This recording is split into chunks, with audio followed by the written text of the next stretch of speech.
தேன்கூடு வாசகர்களுக்கு அன்பின் வணக்கம். சாண்டில்யன் எழுதிய யவனராணி நாவலின் ஆடியோ வடிவம். வாசிப்பவர் ரே விஜயலட்சுமி. பாகம் 2. அத்தியாயம் 116. சிலந்திவலை. அரபு நாட்டு அழகியும் தன் ஆருயிர் தோழியுமான அலிமா யவன வீரர் இருவருக்கிடையே சிறைப்பட்டு நின்றதையும், அப்படி அவள் சிறைப்பட்டு நின்றதை தனக்கு சுட்டிக்காட்டி பெருநகை நகைத்த டைபீரியஸ் நாகலிங்கப்பூவிலுள்ள பட்டு முள்ளொன்றை அலட்சியமாக கிள்ளி எறிந்ததையும் கண்ட யவனராணி, யவன கடற்படை தலைவன் உள்ளத்திலோடிய எண்ணங்களை சந்தேகத்துக்கிடமின்றி புரிந்து கொண்டாள். ஆகையால் யவன நாட்டு வெண்கற் சிலை போல் இருந்த அவள் முகம் கோபத்தால் குப்பென அந்திவானம் போல் சிவந்ததன்றி, நீலமணிக் கண்களும் ஈட்டிகளென கூர்மை பெற்று டைபீரியஸை எரித்து விடுவன போல பார்த்தன. டைபீரியஸின் சொற்களின் விளைவாக திடீரென அவள் தன் அறை வாயிற்படியை நோக்கி தலையை திருப்பியதால் கொண்டையிலிருந்து சற்றே பிரிந்து கோபத்தால் வினாடி நேரம் சிவந்து தொங்கிய 4-5 மயிரிழைகள் செவ்வொளிக்கு முன்பு ஊசலாடிய தங்க கம்பிகளென திகழ்ந்ததன்றி, அவள் அழகிய புருவங்களும் திடீரென சுழித்து நாசிக்கு மேலே நெருங்கி நின்றன. அவள் ஆசனத்திலிருந்து திடீரென எழுந்து வேகத்துடன் தன் மேலாடையை தோளுக்கு இழுத்ததால் அவள் அழகிய இடக்கையின் மேல்பாகத்தில் இணைந்து கிடந்த அன்னப்பறவை ஆபரணமும் வெளிப்பட்டு அவள் உள்ளத்தே அலைமோதிய உணர்ச்சிகளை அறிந்து கொண்டது போல் மிகவும் சிவப்பான தன் கண்களால் டைபீரியஸை ஊற்று நோக்கியது. பளிங்கு கல்லில் கைதேர்ந்த சிற்பி ஒருவன் தீட்டிவிட்ட செம்பருத்தியின் இதழ்களைப் போல செக்கச் செவேலென்றிருந்த ராணியின் அதரங்கள் லேசாக நடுங்கவும் செய்தன. ராணியின் ஒவ்வொரு பார்வையையும் அங்க அசைவையும் கவனிக்கத் தவறாத டைபீரியஸ் எந்த சந்தர்ப்பத்திலும் உணர்ச்சிகளுக்கு அதிகமாக இடம் கொடாத ராணியின் உணர்ச்சிகள் அலிமாவின் நிலையை கண்டதும் இயற்கையான அவள் உறுதி கரையையும் உடைத்து கொண்டு வெளிகிளம்பி விட்டதை நினைத்து, உணர்ச்சிகளை வெளிக்கு காட்டாத ராணியை சமாளிப்பதை விட உணர்ச்சி வசப்பட்ட ராணியை சமாளிப்பது வெகு சுலபம் என்று தனக்குள் சொல்லிக் கொண்டாலும், தன் நினைப்பை சிறிதும் வெளிக்கு காட்டாமல் லேசாக புன்முறுவல் செய்து கொண்டு நின்ற இடத்தை விட்டு அசையாமலும் தானாக வேறெதுவும் பேசாமலும் நாகலிங்கப்பூவில் பாதி பார்வையையும் மீதி பார்வையை ராணி மீதும் நிலைக்க வைத்து கொண்டே நின்றான். அப்படி சில வினாடிகள் நின்ற டைபீரியஸின் இதழ்களில் மலர்ந்திருந்த புன் சிரிப்பு வினாடிகள் கழிய கழிய மெல்ல மெல்ல அகன்றது. அவன் இதழ்கள் கவலைக்குறியாக பழையபடி படியவும் தொடங்கின. ராணியின் முகத்தில் பிரவாகித்த உணர்வு வெள்ளம் சில வினாடிகளுக்குள் மறைந்து விட்டதையும், லேசாக துடிப்பை காட்டிய அவள் செவ்விய இதழ்களும் உறுதியுடன் நிலைத்து விட்டதையும் கண்ட டைபீரியஸ் அவள் இதயத்தின் கடினத்தை நினைத்து பெரும் வியப்பும் கவலையும் ஒருங்கே கொண்டான். ராணியின் வாயிலிருந்து அடுத்த சில வினாடிகளில் உதிர்ந்த சொற்கள் அந்த கவலையை இன்னும் அதிகமாக்கின. அனாதையாக அடிமை போல் யவன வீரருக்கிடையில் சிறைப்பட்டு நின்ற அலிமாவை பார்த்ததும் ஏற்பட்ட உணர்ச்சி பிரவாகத்தால் சிவந்த அவள் வதனத்திலிருந்து சிவப்பு மறைய ஆரம்பித்ததும், நீலமணிக் கண்கள் சர்வசாதாரணமாக அலிமாவையும் பார்த்து டைபீரியஸையும் திரும்பி ஒரு முறை நோக்கின. அவள் உதடுகள் டைபீரியஸை நோக்கி கேள்வியை வீசிய போது சிறைப்பட்ட ராணி பயத்துடன் கேட்கும் கேள்வியாக அது வெளிவரவில்லை. மகுடம் புனைந்த மகாராணி தனது படைத்தலைவனை விசாரிக்கும் ஒளி அதில் மண்டி கிடந்தது. என்ன குற்றத்திற்காக அலிமாவை சிறை செய்திருக்கிறாய் டைபீரியஸ் என்று வினவினாள் ராணி. தனது பொற்கொண்டையிலிருந்து பிரிந்து தொங்கிய தங்க கம்பிகளை இடது கை விரல்களால் அகற்றி மீண்டும் கொண்டைக்கு திருப்பிக் கொண்டே. டைபீரியஸும் சாதாரணமாகவே பதில் சொன்னான். ராணிக்கு எதிராக சதி செய்த குற்றம். சிறைப்பட்டு நின்ற அந்த சமயத்திலும் அலிமாவின் அழகிய விழிகள் ஆச்சரியத்தை கக்கின. மன உறுதியில் இணையற்ற அந்த இருவரும் எதிரிகள் திடீரென உணர்ச்சிகளை உண்டாக்கி கொண்டதையும், சர்வசாதாரணமாக அரசியல் விவகாரங்களை பேசுவது போல் பேசத் தொடங்கிவிட்டதையும் கண்ட அலிமா உண்மையில் அவர்கள் இருவர் போராட்டமும் அப்பொழுதுதான் துவங்கியிருக்கிறதென்று உணர்ந்தாளாதலால் அவர்கள் பேச்சு எத்தகைய உரு எடுக்கிறதென்பதை கவனிப்பதிலே தன் கருத்தை செலுத்தினாள். டைபீரியஸின் பதிலை கேட்ட ராணி ஆச்சரியம் ததும்பிய விழிகளை அவன் மீது நாட்டி, என்ன, அலிமா எனக்கு எதிராக சதி செய்தாளா என்று வினவினாள்.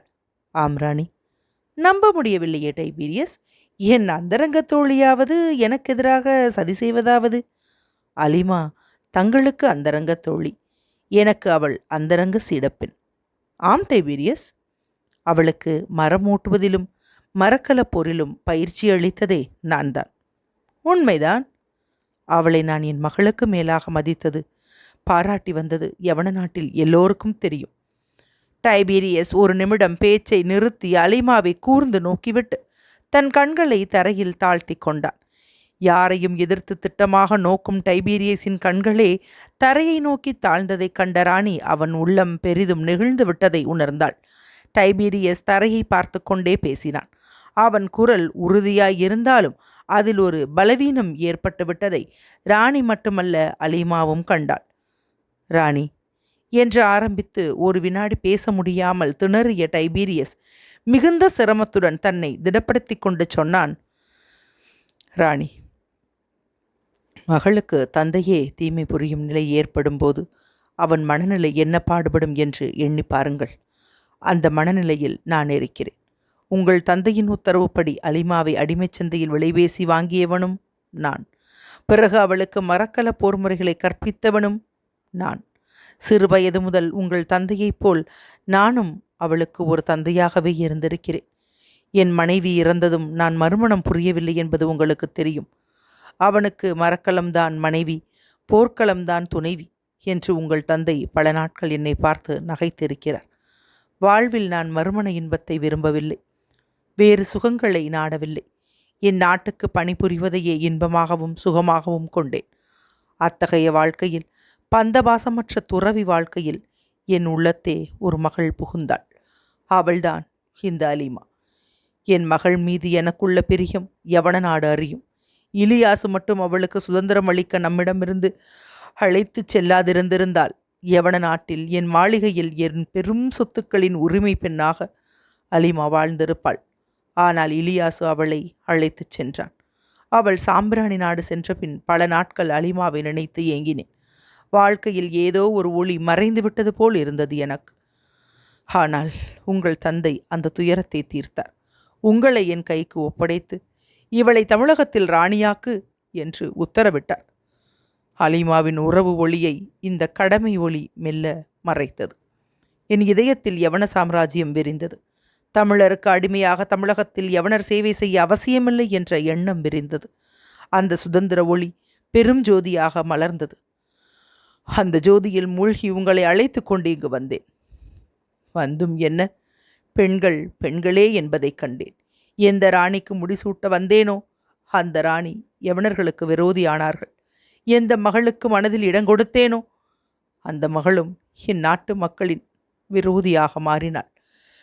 இருவரும் அந்த படைத்தலைவன் அழகு வலையில் சிக்கிக் கொண்டீர்கள்.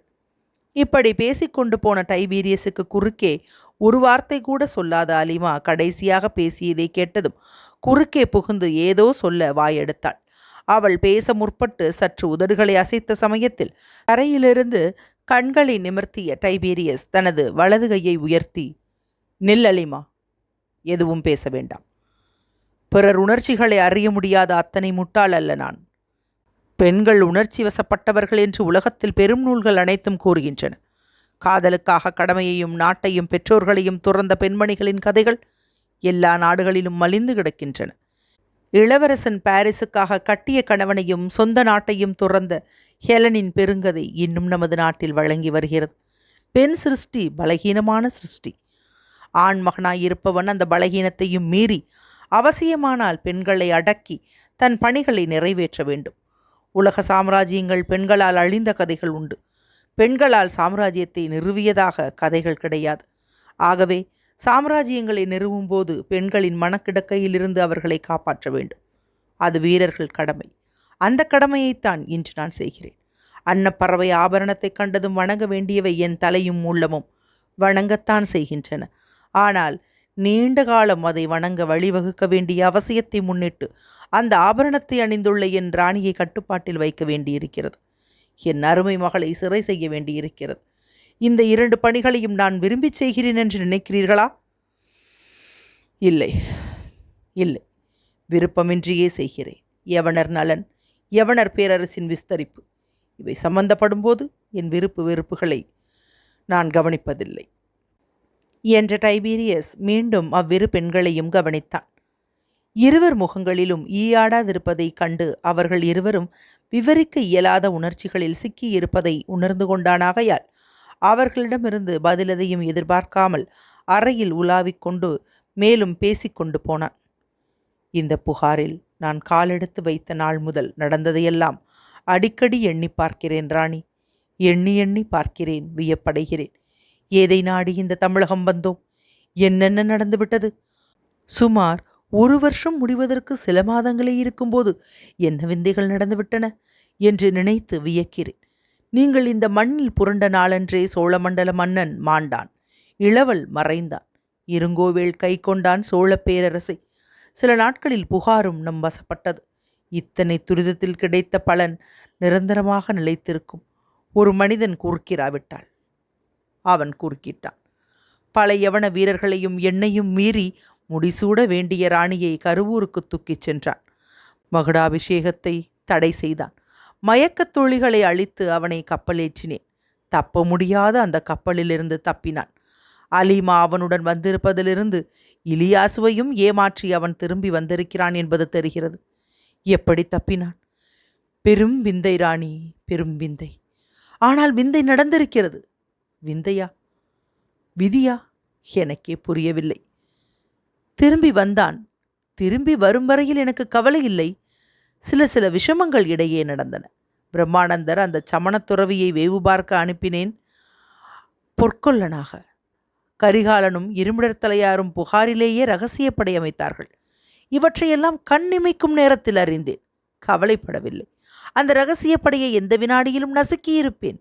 வீணாக புகாரில் சண்டையை கிளற வேண்டாம், அவசியமான போது நசுக்கலாம் என்றிருந்தேன். இவையல்ல தொந்தரவுகள். நான் ஒரு கண்ணை அந்த திக்குகளில் வைத்தே இருந்தேன் ராணி. கருத்துடன் இருந்தேனே ஒழிய கவலைப்படவில்லை. ஆனால் மீண்டும் வந்தான் படைத்தலைவன். மரக்கலத் தலைவன் தலைமூடியுடன் திரிந்தபோதே சந்தேகப்பட்டேன். உங்களை அவன் அந்த பழைய மாளிகைக்கு வரவழைத்து பேசிய வரையில் இடங்கொடுத்தேன். அதற்கு மேல் அவன் இன்னான் என்று அறிய தீர்மானித்தேன். என் ஏற்பாடுகளிலிருந்து தப்பினான். மீண்டும் என் மனத்தில் கவலை முளைத்தது. இடையே வெண்ணிப்போர் விளைந்தது. நமது நண்பர்கள் முறியடிக்கப்பட்டார்கள். இப்படி பேசிக்கொண்டே போன டைபீரியஸ் பேச்சை சற்று நிறுத்தினான். அலிமா ராணியையும் ராணி அலிமாவையும் பரஸ்பரம் பார்த்து கொண்டார்கள். இருவர் முகங்களும் பெரிதும் இழகி கிடந்தன. டைபீரியஸின் அசைக்க முடியாத உறுதியும் கடமையில் அவனுக்குள்ள கருத்தும் அவ்விருவர் இதயங்களையும் பெரிதும் நெகிழச் செய்திருந்தன. அவர்கள் இருவரும் மௌனமாகவே நின்றார்கள். டைபீரியஸே மேலும் சொன்னான்.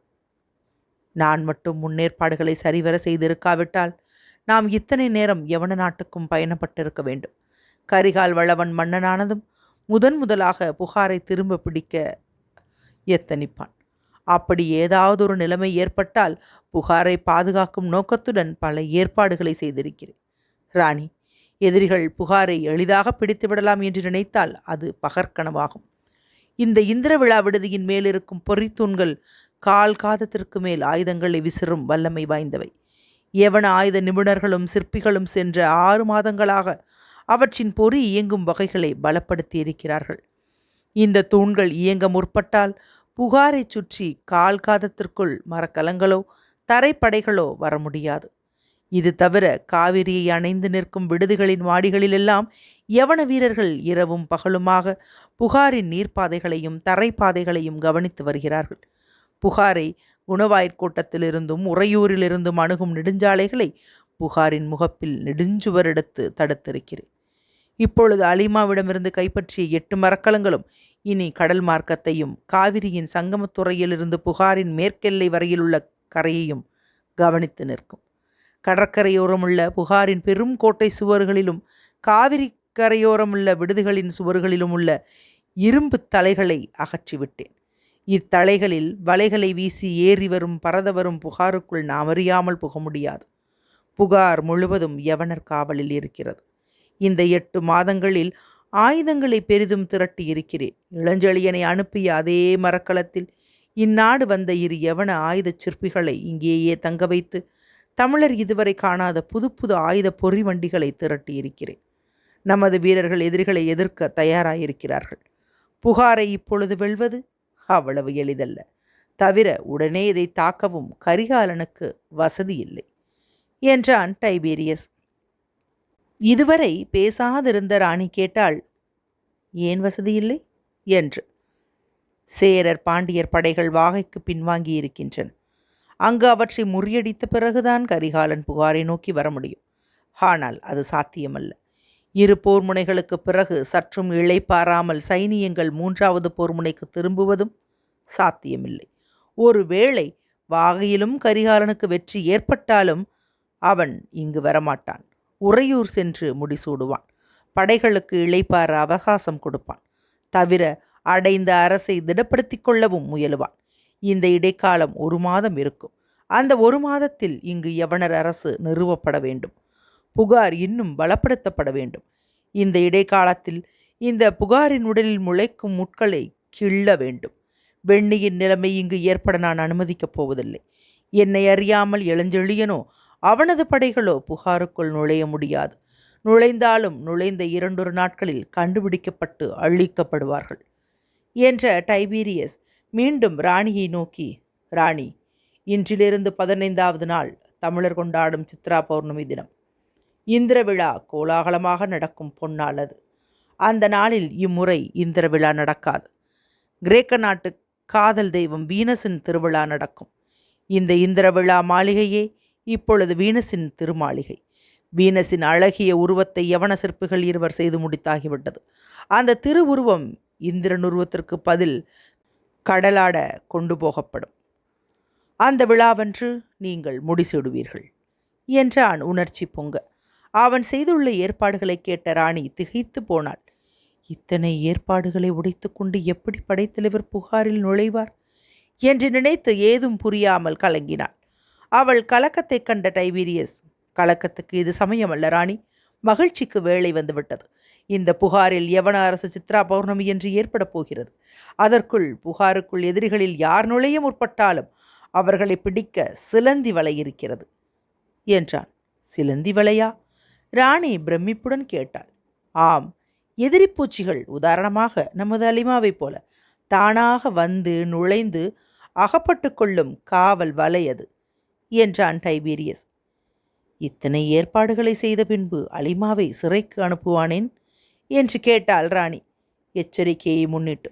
இளஞ்செழியன் கரம் எந்த இடத்தில், எந்த சமயத்தில், எந்த உருவத்தில் தோன்றும் என்று சொல்ல முடியாது. முட்கள் இந்த புகாரில் எங்கு எப்படி பரவும் என்றும் சொல்ல முடியாது என்று அறிவித்தான் டைபீரியஸ். அத்துடன் கூறினான், தாங்கள் கிரீடமும் தயாராகிறது ராணி என்று. எங்கு தயாராகிறது? சிறையில். சிறையிலா? ஆம்.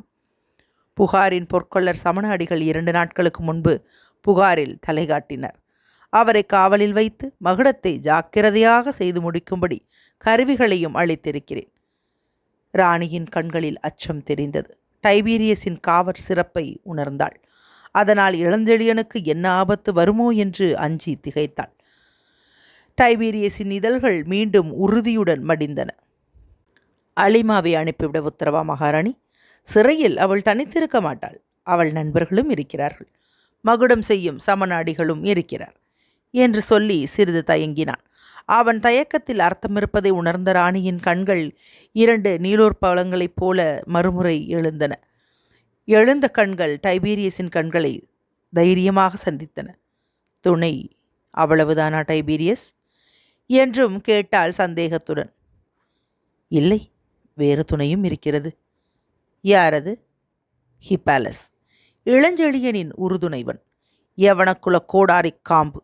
அந்த பூச்சியும் தப்பவில்லை சிலந்தி விரித்த வலையிலிருந்து என்று கூறிய டைபீரியஸ் அலிமாவை சிறைக்கு அழைத்துச் செல்லும்படி வீரர்களுக்கு பணித்தான். அவர்கள் சென்றதும் ராணிக்கு மிகுந்த பணிவுடன் தலை வணங்கினான் டைபீரியஸ். ராணி, எப்படியும் சித்ரா பௌர்ணமியில் முடிசூடி விடுவீர்கள். அந்த விழாவை தடுக்க இளஞ்செழியன் முயலாதிருக்க மாட்டான்.